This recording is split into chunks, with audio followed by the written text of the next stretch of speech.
امام علی مقام کے ساتھ جو نسبت جوڑی جا رہی ہے یہ واقعہ اپنی جگہ ہے، لیکن حضرت ام سلمہ کی وصال کا جو مسئلہ آ رہا ہے کہ وہ خون سرخ ہو، انہوں نے کہا کہ میں نے حضور کو خواب میں دیکھا اور چہروں پر گرد پڑے ہوئے تھے، داڑھی مبارک پہ گرد تھی، حضور کے ہاتھ میں ایک شیشی تھی اور وہ خون اکٹھا کر رہے تھے، اور میں نے جب خواب سے بیدار ہو کر دیکھا تو میں اس شیشی کی طرف جا کر دیکھی تو میں خواب سے ٹیلی کر رہی تھی کہ گویا حضور وہاں موجود ہیں، گویا حضور کی موجودگی بھی حضرت ام سلمہ بیان کر رہی ہیں، شیشی میں مٹی کا سرخ ہونا بھی حضرت ام سلمہ بیان کر رہی ہیں۔ مگر اب ان میں کچھ لوگ حضرت ام سلمہ کی اس روایت کو الگ کرنے کے لیے ان کا وصال 59 ہجری میں بتانے کے لیے تیار ہو گئے، تاریخ میں کچھ کتابیں بھی لکھی جا چکی ہیں، مگر جب یہ معاملہ آیا اب اس کے بعد سیرت النبی کے مصنف علامہ شبلی نعمانی نے لکھا کہ جناب واقعہ حراتہ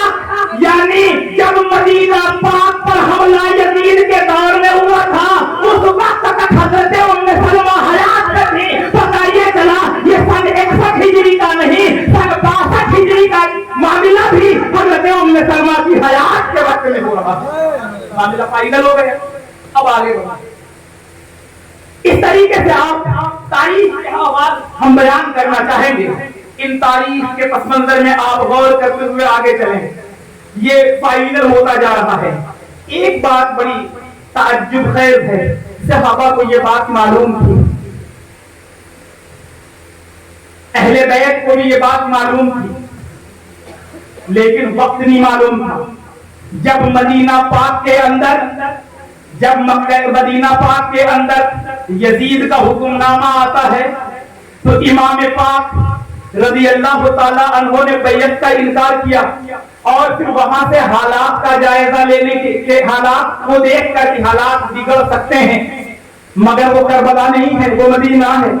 حضرت امام علی مقام نے وہاں سے جانے کا جب ارادہ کیا نا رات کے وقت میں، جنہیں بھی خبر لگی وہ دوڑ پڑے اور کہنے لگے کہاں جا رہے ہیں؟ انہوں نے کہا میں مکہ جا رہا ہوں، تو مکہ اور مدینہ کے درمیان میں کربلا نام کی کوئی جگہ نہ تھی، اس لیے لوگ مطمئن تھے کہ ابھی مکہ جا رہے ہیں، کوئی بات نہیں۔ اب مکہ مکرمہ میں جب پہنچ گئے اور مکہ مکرمہ میں پہنچنے کے بعد شعبان، رمضان، شوال، ذوالقعدہ کا مہینہ یہ سب آسانی گزار لیا۔ اب آگے آتا ہے معاملہ، ذوالحجہ کا مہینہ شروع ہوا اور اس درمیان تک خطوط پر خطوط کم و بیش 150 خطوط آ چکے ہیں۔ اب امام پاک نے کوفہ جانے کا ارادہ کیا، کوفہ جانے کا جب ارادہ کیا نا تو اس وقت میں حضرت عبداللہ بن زبیر آ گئے اور آنے کے بعد گھوڑے کے سامنے یوں کھڑے ہوتے ہیں ذوالجلال کے سامنے سینہ تان کے، کہتے ہیں سبتے پیغمبر ہم آپ کو نہیں جانا دیں گے، اس لیے کہ کیا آپ کو نہیں معلوم کہ کوفہ والوں نے آپ کے بھائی علی مطاف کے بابا جان علی مرتضیٰ کے ساتھ کیا سلوک کیا، دعا کیا، اسی کوفہ کے اندر شہید ہوئے، آپ کے بھائی حسن مجتبیٰ کی شہادت اسی کوفہ کے اندر ہوئی ہے، ہم ان پر اعتبار نہیں کرتے۔ انہوں نے کہا چلو ٹھیک ہے، تو پھر میں کیا کروں ان خطوط کا؟ حضرت امام مسلم کا انتخاب کیا گیا اور حضرت امام مسلم کا انتخاب خود حضرت امام علی مقام نے کیا، کہا اگر آپ نہیں کہتے ہیں تو میں ٹھہر جاتا ہوں۔ ٹھہر گئے، اب حضرت امام مسلم کو بھیج دیا گیا۔ امام مسلم جب گئے ہیں تو وہاں سے خبر آئی کہ 40,000 لوگ ہمارے ہاتھ پر ہیں۔ اب بتائیے سچویشن اور کنڈیشن جنگ کی تو نظر ہی نہیں آ رہی ہے۔ دعوت پر جانا تھا، خطوط پہلے سے آ رہے تھے، حالات کا جائزہ لیا گیا، حالات کی خبر لی گئی، خبر ملی، اب جب جانے کے لیے تیار ہو گئے تو وہاں کسی لشکر کی ضرورت کیوں پڑتی؟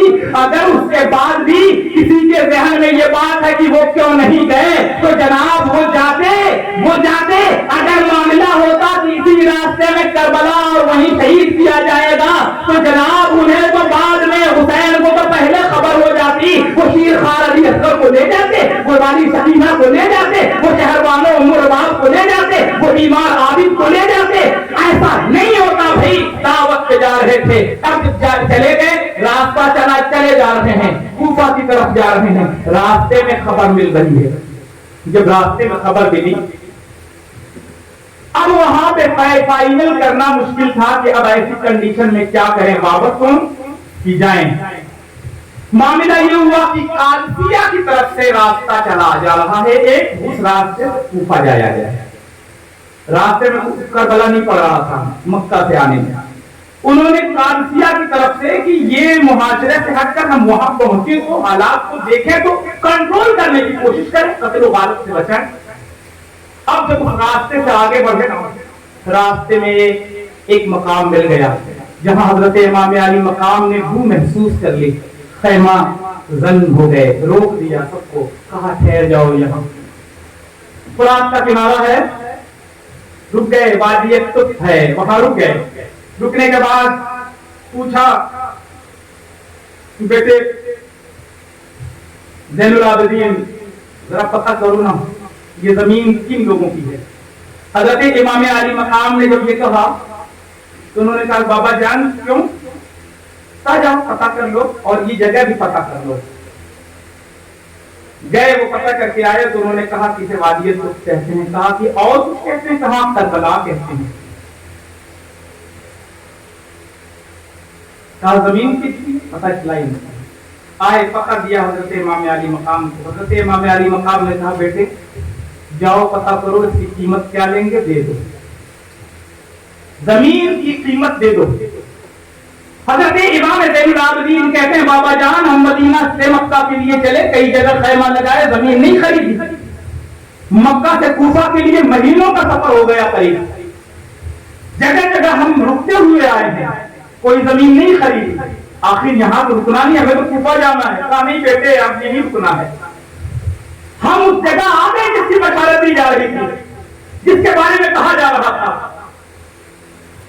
اب اچانک آ گئے ہم یہاں ہماری قبریں بنیں گی، ہم نبی کی آل ہیں، ہم صدقے کا مال نہیں لیتے، ہم لوگوں کی ذات کا مال نہیں لیتے، ہم جب یہ نہیں لیتے،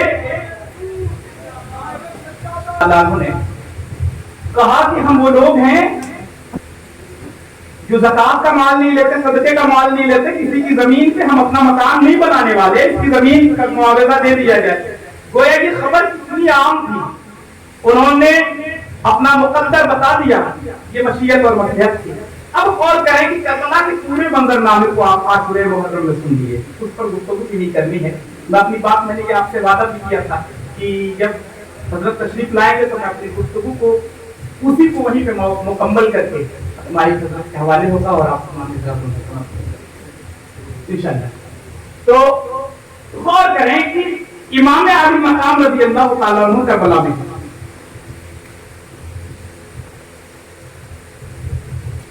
حضرت امام حسن مجتبیٰ نہیں ہیں، آپ کے شہزادے ہیں۔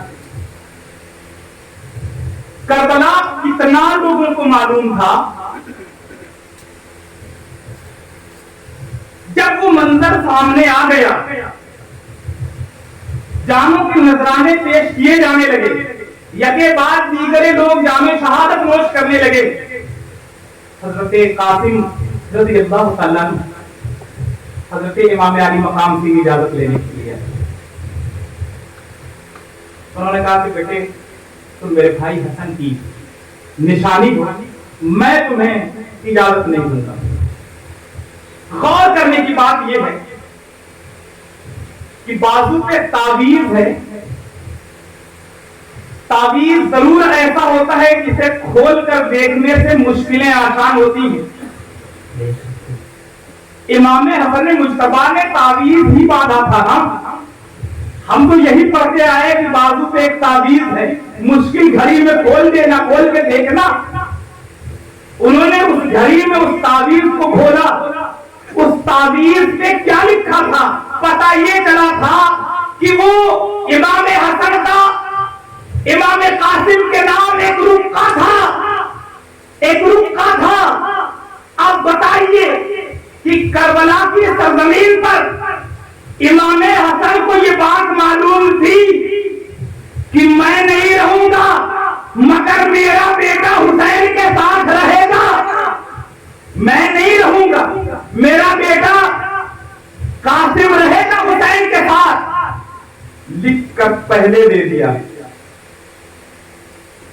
نبی کے خیر پہ بحث کی جاتی ہے، نبی کے ان پہ سوال کیا جاتا ہے۔ آج نبی اپنے بیٹے کو چپکے سے لکھ کر دے دیا، بتایا نہیں، کہا یہ تعویذ ہے مگر اسے